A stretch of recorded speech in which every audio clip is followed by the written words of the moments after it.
14 नवंबर आपकी एग्ज़ाम की डेट आई हुई है। तब तक आपकी सारी क्लासेस चलने वाली हैं। प्रैक्टिस सेट 4 लाया हूँ मैं आज आपके लिए। 1, 2 और 3 ये तीनों प्रैक्टिस सेट मैं आपको करा चुका हूँ। 1 जो है आपको MS वर्ड बेस्ड है, 2 जो है MS एक्सेल बेस्ड है और 3 जो है वेब ब्राउज़र बेस्ड है।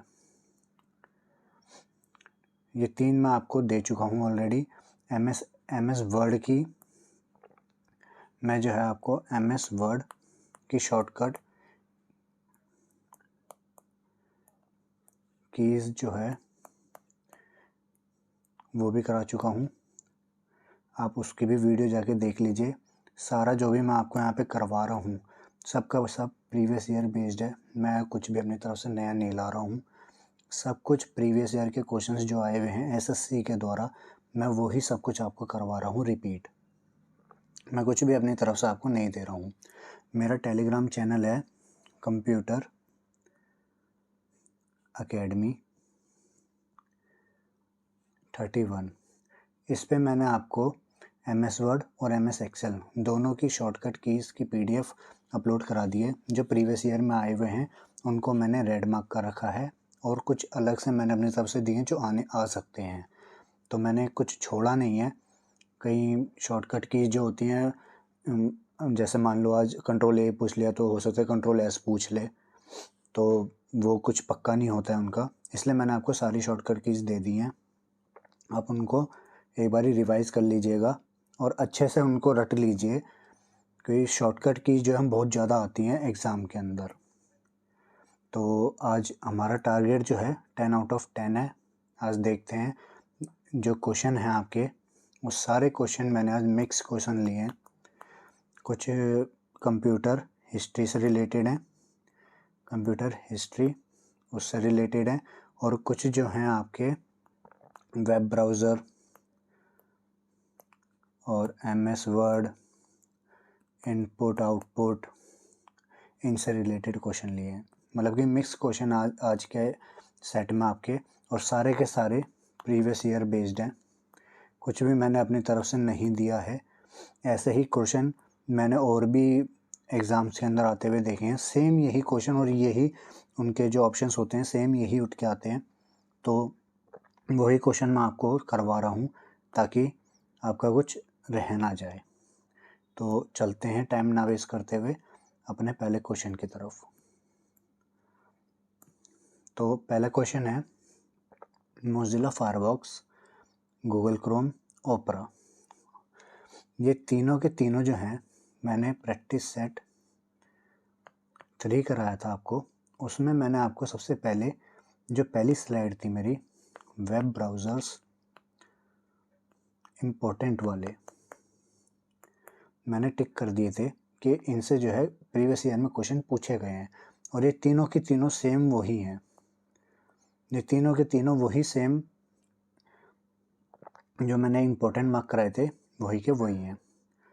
अब इसमें मैं आपको ये बताऊं, ये प्रीवियस ईयर का क्वेश्चन है। मोज़िला फायरफॉक्स, गूगल क्रोम और ओपेरा, ये तीनों किसके एग्जाम्पल हैं?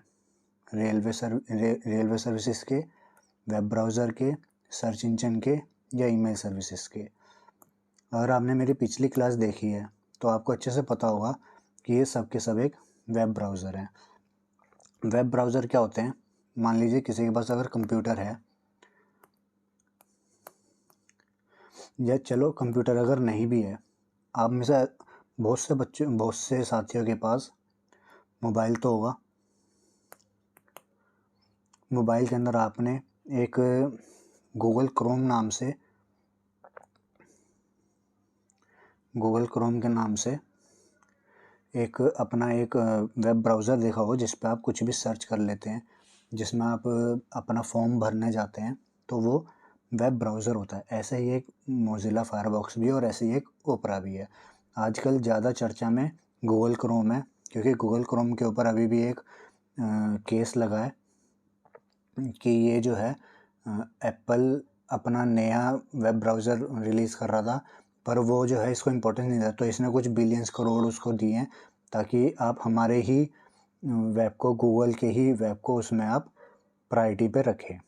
तो इसके ऊपर कुछ केस चल रहा है कि ये पैसे दे के अपने वेब ब्राउज़र को मतलब बिजनेस में कुछ हेरा फेरी कर रहा है। तो इसका जो सही आंसर है वेब ब्राउज़र है। अब चलते हैं अगले क्वेश्चन की तरफ। अगला क्वेश्चन है random access memory RAM is which storage of device. देखिए, आपने कंप्यूटर, जब भी मोबाइल या कंप्यूटर आप कुछ भी यूज़ करते हैं, उसमें आप सबसे पहले जाके क्या पूछते हैं कि भैया रैम कितने GB की है, ठीक है। और कंप्यूटर लेने वाले पूछते हैं भैया रोम कितने GB की है, या मोबाइल वाले भी। रैम आती है 4 GB, 8 GB, 16 GB। जिनको अच्छे से कंप्यूटर के बारे में पता होगा, जिनको नहीं पता होगा उनको मैं बता देता हूँ। 4 GB सबसे छोटी आती है, 8 GB, 16 GB और इससे भी ऊपर की बहुत आती है। वो सारी की सारी जो है एक प्रोफेशनल जो काम कर रहे होते हैं उनके लिए यूज़ में है, वरना नॉर्मली जो घर के काम या फिर थोड़ा बहुत ऑफिस वर्क है तो 8 GB या 16 GB मैक्सिमम रहती है उनके लिए। इससे ऊपर का उनका कुछ काम रहता नहीं है उसमें। तो हम ये पूछे थे, इसमें जो पूछा गया है कि विच स्टोरेज ऑफ डिवाइस, ये कैसी डिवाइस है। देखिए, रैम जो होती है आपके कंप्यूटर की परफॉर्मेंस के ऊपर डिपेंड करती है कि आपका कंप्यूटर जितनी अच्छी रैम होगी उतना अच्छा वो परफॉर्म करेगा। तो सीधी सी बात है, रैम तो मतलब कंप्यूटर ये कहता है कि भाई अगर हमारे पास रैम नहीं है तो कंप्यूटर तो चल ही नहीं पाएगा आपका। तो ये हो गई प्राइमरी। प्राइमरी मतलब किसी चीज़ को पहले रखना, तो इसलिए इसको प्राइमरी वोलेटाइल मेमोरी कहा जाता है, क्योंकि ये जो होती है टेम्परेरी, ये जो होता है टेम्परेरी डाटा को सेव करती है। इस चीज़ का ध्यान रखना, ये प्राइमरी वोलेटाइल मेमोरी होती है रैम। इससे ज़्यादा इसमें कुछ नहीं पूछेगा रैम से रिलेटेड। और इसके दो पार्ट होते हैं, एस रैम और D RAM. S RAM static random access memory, D RAM dynamic random access memory. ये दोनों इसके पार्ट होते हैं, बस इससे ज़्यादा अब इसमें इस जो आपकी ये दिल्ली पुलिस कांस्टेबल की जो वैकेंसी है इसमें इससे ऊपर ये बिल्कुल इसमें से कुछ पूछेगा ही नहीं, क्योंकि इसको भी पता है अगर इससे ऊपर इसमें पूछ लिया तो लेवल बहुत हाई चला जाएगा। तो प्रीवियस ईयर के क्वेश्चंस के हिसाब से इतना जानना आपके लिए बहुत है कि रैम के दो पार्ट और होते हैं, एस रैम और डी रैम।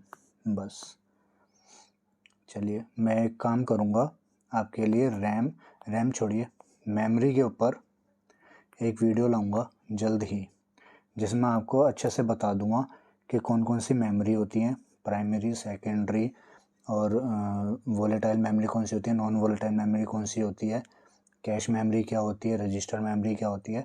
मैं सारी मेमोरीज़ को एक ही वीडियो के अंदर आपका क्लियर कर दूंगा। अब चलते हैं अगले क्वेश्चन की तरफ। Who is the father of email. देखिए, ये कुछ हिस्ट्री से रिलेटेड आ गया कि भाई फादर ऑफ ईमेल किसे कहा जाता है। टिम बेर्नर्स-ली नहीं, चार्ल्स बेबेज, ये तो कंप्यूटर का माना जाता है। पॉल बुशेट नहीं, रे टॉमलिंसन, हाँ जी, रे टॉमलिंसन है जिन्हें फादर ऑफ ईमेल कहा जाता है। चलते हैं अगले क्वेश्चन। ये क्वेश्चंस जो होते हैं ना, ये father of email, father of Gmail और फादर ऑफ क्या कहते हैं कंप्यूटर, फादर ऑफ जो भी एक्सेप्टर चीज़ें हैं, कौन होता है, तो ये याद करने वाले, रट्टा मारने वाले क्वेश्चंस होते हैं। इनको तो आप अच्छे से रट लीजिएगा। फादर ऑफ ईमेल कौन है, रे टॉमलिंसन। अब चलते हैं अगले क्वेश्चन की तरफ। Which one is the first engine in internet. Internet के अंदर पहला कौन सा इंजन है जो रन हुआ। देखिए, गूगल तो अभी आया है, ठीक है, गूगल जो इंजन है ये अभी आया है। अल्टा विस्टा ये भी कुछ नया ही है, ठीक है, और वॉइस ये भी ऐसा ही है। लेकिन आरकेई जो है ये बहुत पुराना है, ये पहला फर्स्ट इंजन है आपके इंटरनेट का, जिसको नाम दिया था अर्कई।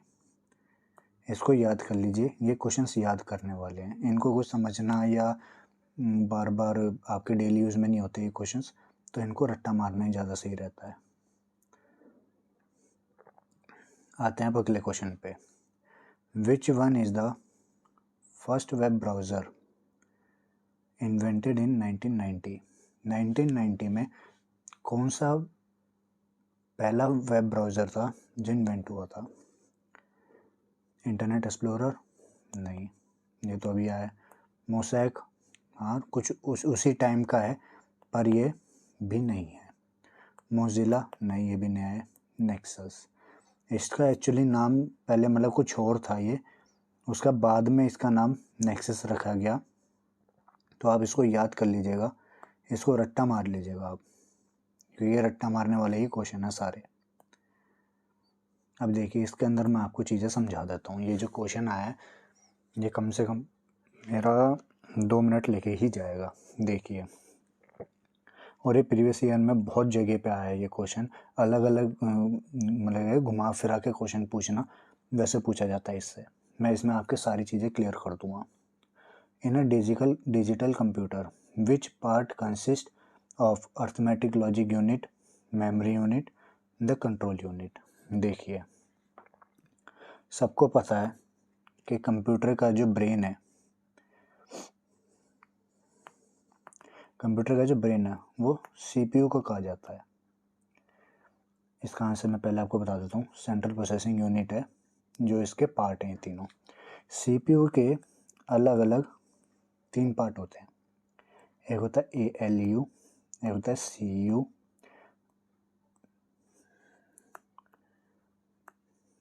CU और एक होता है MU। ALU का जो काम होता है, जितने भी न्यूमेरिकल कैलकुलेशन वाले जो काम होते हैं, वो सारा का सारा कैलकुलेशन वाले जो काम होते हैं वो सारा का सारा ALU देखता है। इसके नाम में भी है arithmetic logic unit. Arithmetic means जितने भी मैथमेटिकल जो डाटा होता है, या जितना भी एडिशन, सब्सट्रैक्शन या मल्टीप्लिकेशन जो भी होती है, वो सारी की सारी ALU के अंडर होती है, ठीक है। और अब नेक्स्ट मैं आपको बता दूं CU, CPU का 3 पार्ट, ALU, CU। CU क्या करता है? Control unit. कंट्रोल से आपको सीधा बात क्लियर हो गई कि भाई कंट्रोल, आप मान लीजिए एक फाइल दूसरी, एक फोल्डर की फाइल दूसरे फोल्डर में आप भेज रहे हैं, ठीक है। तो इसके ऊपर भी तो कोई निगरानी रखेगा कि भाई ऐसा ना हो कि यहाँ पे एक फोल्डर है, ये भेजना यहाँ है, चली यहाँ गई, नहीं ना। तो इस चीज़ के ऊपर कोई तो नज़र रखेगा, वो काम करता है CU, control unit. Control unit खाली फाइलों का ट्रांसफ़र नहीं, जितना भी आपके कंप्यूटर के अंदर डेटा भी चल रहा होता है या कुछ भी आपका चल रहा होता है, वो सारा का सारा कंट्रोल जो करता है वो CU करता है। कोई फाइल ट्रांसफ़र कर रहे हैं, कोई फाइल आप अपलोड कर रहे हैं, जीमेल पे अपलोड कर रहे हैं, किसी को भेजने के लिए व्हाट्सएप पे आप अपलोड करते हैं, तो है ना, जितने भी फाइल ट्रांसफरिंग का जो काम होता है वो सारा का सारा CU के अंदर होता है, कंट्रोल यूनिट के अंदर होता है। अब जो आता है वो आता है MU, memory unit. Memory unit जो है ये खाली एक ही चीज़ के ऊपर डिपेंड नहीं करती है।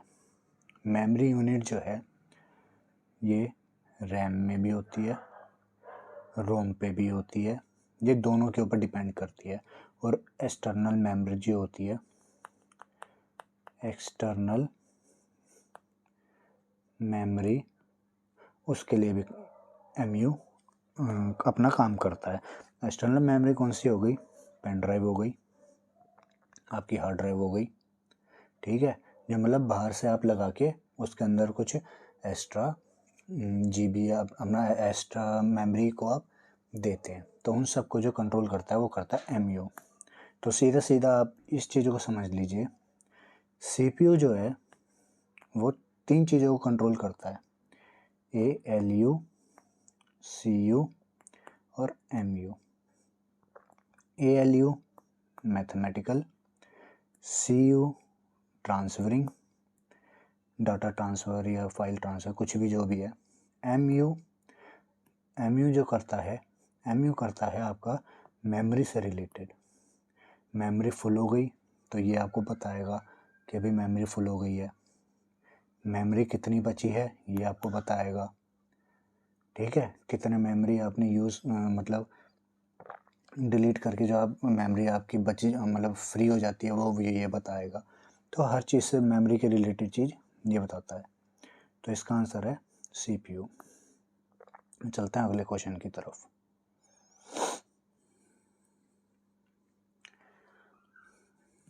हाँ जी, देखिए तो आगे आपका 7 question, which of this network is usually the fastest. देखिए आपके घर में वाईफाई लग रहा होगा। वाईफाई लगने के लिए आपके पास एक मॉडेम होगा जो एक डब्बा टाइप होता है, इतना छोटा सा। इसके अंदर कहीं से एक वायर आ रही होगी जो कनेक्ट हो रही होगी इसमें, उसको कहा जाता है लैन वायर, ठीक है। अगर आपने जियो का लगवा रखा है तो जियो के साथ, इस डब्बे के साथ आपको एक मॉडेम भी मिलता है, टेलीफोन का, एक टेलीफोन का मॉडेम मिलता है। अगर वो आपने लगा रखा है तो उसके लिए भी एक वायर आ रही होगी आपके पास, ठीक है। देखिए जो ये वाली वायर आ रही है इसको तो कहा जाता है लैन वायर, और जो ये वाली वायर आ रही है इसको कहा जाता है वैन, ठीक है। वैन कौन सी होती है आपकी, वाइड एरिया नेटवर्क, जो कि आपके मॉडेम जो कॉलिंग के लिए जो आपका मॉडेम पड़े होते हैं तो उनमें यूज़ होती है। लैन कौन सी होती है, जो आप इंटरनेट चला रहे होते हैं, लोकल एरिया नेटवर्क, ये उसके लिए यूज़ होती है, ठीक है। तो इनमें से सबसे ज़्यादा फास्टेस्ट कौन सी होती है, तो वो होती है आपकी लैन। और ये मेट्रोपॉलिटन एरिया नेटवर्क वाली जो लैन होती है इसको तो छोड़ ही दीजिए, ये तो बहुत अलग लेवल की चीज़ है। तो अब चलते हैं अगले क्वेश्चन पे। द फुल फॉर्म ऑफ लैन, देखिए अभी मैंने पीछे आपको बताया और अगला ही क्वेश्चन ये आ गया, लोकल एरिया नेटवर्क। चलिए अगले पे चलते हैं। 9th क्वेश्चन आ गया आपका, which of the following is an example of input device. देखिए प्रोजेक्टर जो होता है और मॉनिटर, इन दोनों का एक ही काम होता है कि ये मान लीजिए कोई दीवार है, ये लगा हुआ है आपका प्रोजेक्टर या मॉनिटर, ये मान लीजिए आपका मॉनिटर है। तो ये क्या करता है, प्रोजेक्टर जो है ये अंदर की चीज़ को बाहर दिखाएगा, ये बाहर दिखाएगा। मॉनिटर भी यही कर रहा है, मॉनिटर भी अंदर की चीज़ को हमें बाहर दिखा रहा है। हम देख पा रहे हैं क्या बाहर, हम देख पा रहे हैं ना, ये यानी कि आउटपुट डिवाइस जो हुआ, जो अंदर की चीज़ है, अगर वो आपको बाहर मिल पा रही है वो हो गया आउटपुट डिवाइस। इनपुट डिवाइस क्या हो गया, जो बाहर की चीज़ है उसको आप अंदर भेज पा रहे हैं, वो हो गया इनपुट डिवाइस। तो इन शॉर्ट अब मैं आपको क्लियर हो गया होगा, बारकोड रीडर जो होता है, आप कोई भी बारकोड रीडर होता है, बारकोड होता है, आप उसको स्कैन करते हैं, बारकोड मान लीजिए बारकोड आपने इसको स्कैन करा तो ये कर क्या रहा है, कैमरा है, सीधी सी बात है, कैमरे से रिलेटेड हो रहा है ये। बारकोड रीडर जो है कैमरे के थ्रू ही कैमरे थ्रू ही आप स्कैन कर पाएंगे।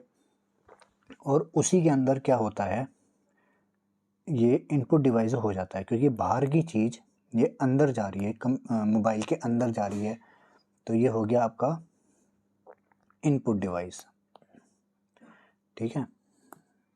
तो आंसर हो गया आपका बी। अब चलते हैं अगले क्वेश्चन की तरफ। सॉरी,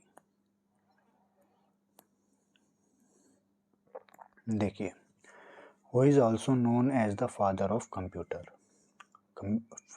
कंप्यूटर के फादर किसे कहा जाता है, सीधी सी बात है, बहुत से बच्चों को पता होगा। मेरी बहन है 5th क्लास में है, उसके कंप्यूटर की क्लास चलती है, जो भी कंप्यूटर को पढ़ती है उसमें उसके कंप्यूटर की बुक में तक में ये दे रखा है कि फादर ऑफ कंप्यूटर कौन है। तो ये तो गवर्नमेंट जॉब की भैया तैयारी है तो इसमें तो छोटी छोटी से लेकर बड़ी से बड़ी चीज़ पूछी जाती है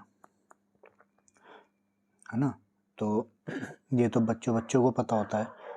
चार्ल्स बेबेज जो है फादर ऑफ कंप्यूटर का बोला जाता है जिसको। तो ये आज आपके 10 क्वेश्चन थे जो मैंने आपको कराए। हमारा टारगेट हमेशा 10 में से 10 का है और मैं आशा करता हूँ कि आपने 10 क्वेश्चन में से कम 7 या 8 क्वेश्चन तो आपने सही करे ही होंगे अगर कोई एवरेज बच्चा भी होगा। और ये सारे के सारे प्रीवियस ईयर बेस्ड हैं, तो कुछ भी इसमें नया अपनी तरफ से मैंने नहीं दिया। ये सारे के सारे प्रीवियस ईयर में आए हुए हैं। जिनके 8 क्वेश्चन सही निकले हैं वो कमेंट में ज़रूर बताइएगा। अगर आपके सही निकले हैं तो कंप्यूटर तो आप तो मतलब बिल्कुल लाइट भी ले लीजिए। आप लाइट मतलब बिल्कुल वैसे लाइट नहीं लेनी। क्वेश्चन जो मैं आपको प्रैक्टिस सेट कराई जाऊँगा, प्रैक्टिस सेट जो मैं आपको कराई जाऊँगा सारे लगाना। कंप्यूटर की आप चिंता फिर छोड़ दीजिए। कंप्यूटर में तो आपका बस हो गया बेड़ा पार अपना। आप बाकी जीके, रीजनिंग और मैथ इन पे अपना फोकस दीजिए स्कोर क्लियर करने के लिए। प्रैक्टिस सेट में आपको क्वेश्चन जो करा रहा हूँ ये बहुत मतलब क्या कहते हैं ना कि प्रीवियस ईयर बेस्ड हैं और यही लेवल आने वाला है। इस लेवल से ऊपर कुछ भी नहीं जाने वाला आपका। ठीक है, तो वीडियो अच्छी लगी हो तो लाइक करिएगा, चैनल को सब्सक्राइब कर लीजिए। और मैंने जो है आपको MS वर्ड की और MS एक्सेल की शॉर्टकट कीज जितनी भी होती हैं मैंने आपको अपने कंप्यूटर एकेडमी 31 ये मेरा टेलीग्राम चैनल है, इस पे जाके आप ले लीजिए और इसको आप ज्वाइन भी कर लीजिएगा। कोई भी नई वीडियो डलती है मैं इस पर लिंक डाल देता हूँ, तो आपको टाइम टू टाइम क्या होता है यूट्यूब पे कभी कभी बेल आइकन नहीं मिलता है, तो इस पर जाके आप ज़रूर अपना ज्वाइन कर लीजिए ताकि आपको time to time practice set मिलता रहे और प्रीवियस ईयर क्वेश्चन आप लगाते जाएँ ताकि ज़्यादा से ज़्यादा आप क्वेश्चन कर पाएंगे तो ज़्यादा से ज़्यादा आपके नंबर आने के चांसेस बढ़ जाएंगे। और मैं आशा करता हूँ कि जिनके ज़्यादा से ज़्यादा नंबर आए हों आज के प्रैक्टिस सेट में, और मैं आने वाले टाइम में और भी प्रैक्टिस सेट लाऊंगा अभी। और मैं फ़िलहाल अभी सोच रहा हूँ कि एक मिक्स क्लास ले आऊँ जिसके अंदर बहुत सारे टॉपिक हों और एक क्लास में ले आऊँ जिसमें सारे फुल फॉर्म हो। तो मैं आपसे आशा करता हूँ कि आप चैनल को सब्सक्राइब ज़रूर करेंगे। अगर वीडियो अच्छी लगी है तो लाइक भी कर देंगे। Thank you.